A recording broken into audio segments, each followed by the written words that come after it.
Right, see you then. My name's James Broad. And I'm Vanessa Bell.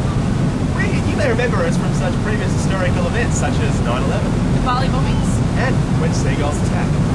We're here today to present to you a new feature documentary brought to you by Soy 00412. This new documentary is titled Tourism and Terrorism. Are we safe?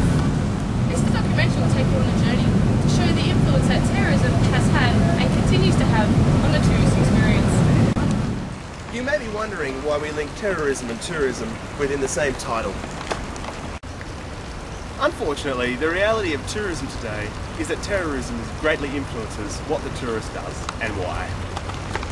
This next scenario will give you some idea as to how tourists change their way of thought based on terrorism.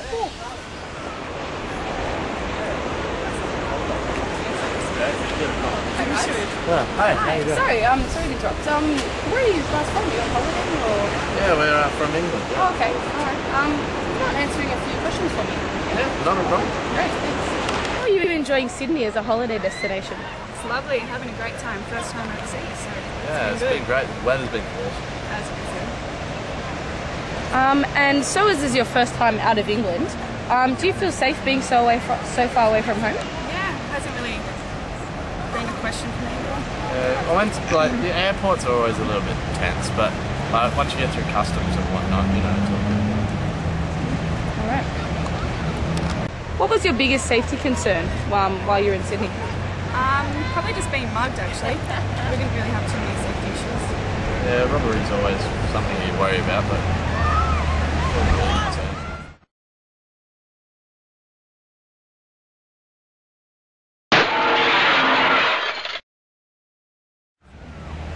Did you ever consider any other risks such as health, war or cultural difficulties?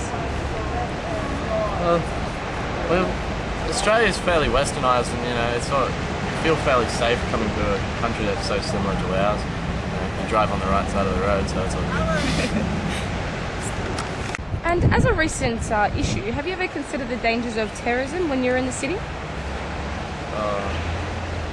I guess it's something you always think about back at home and when you're planning a trip, especially after the London train bombings and 9/11 and Bali and all that. We know a couple of friends that have cancelled their trips, but it never stopped us coming to Australia.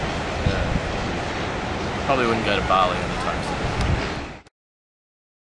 And if that's not enough for you, we have far more excitement coming right up. We decided to take this investigation to the next level. We managed to get an exclusive interview with Luke Hodden, manager on duty at one of Sydney's CBD five-star properties. Tell us about yourself. Well, I work as a manager on duty in a five-star hotel in the Sydney CBD. My job is basically based in front office, which is obviously the main reception and first impression areas of the hotel.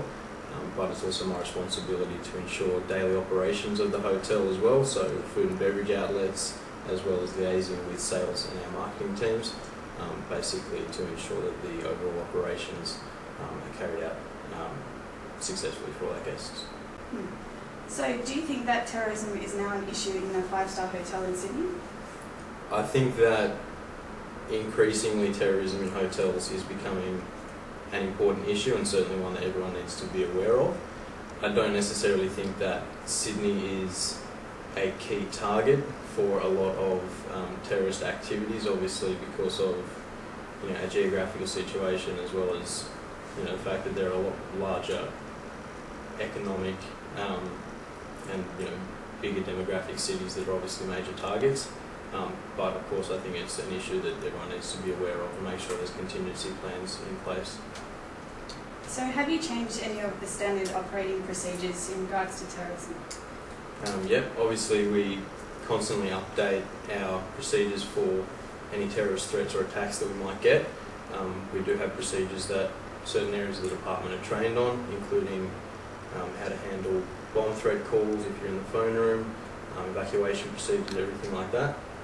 But obviously they are procedures that are constantly modified and retrained to ensure that everyone is up to date with them. So Luke, do you feel that your staff are capable to act appropriately in a terrorist threat situation? I think that the training programs that we have in place at the moment certainly do concentrate on making sure that everyone is across the board with situations if they do occur and how to respond. Of course, I think everyone can be trained better and more. I don't think there is any way to make sure that everyone's perfectly ready for such an event, especially in an industry that we're in where we have quite a high employee turnover rate. It means that we need to be very stringent to make sure that all new employees and any changes are communicated effectively. However, I think that in such a circumstance, in such a large property, it would be quite difficult to coordinate seamlessly. But I think the training programs that we have are effectively handled. Terrorism is a dominant fear in many countries. In Australia, the iconic structures such as the Harbour Bridge and the Opera House would appear to be a main target threat if a terrorist attack was to occur. So here we are at Australia's iconic tourist structures, the Opera House and of course the base of the Harbour Bridge. The obvious intention of security is present, obviously with all the barbed wire and fencing of the actual bridge.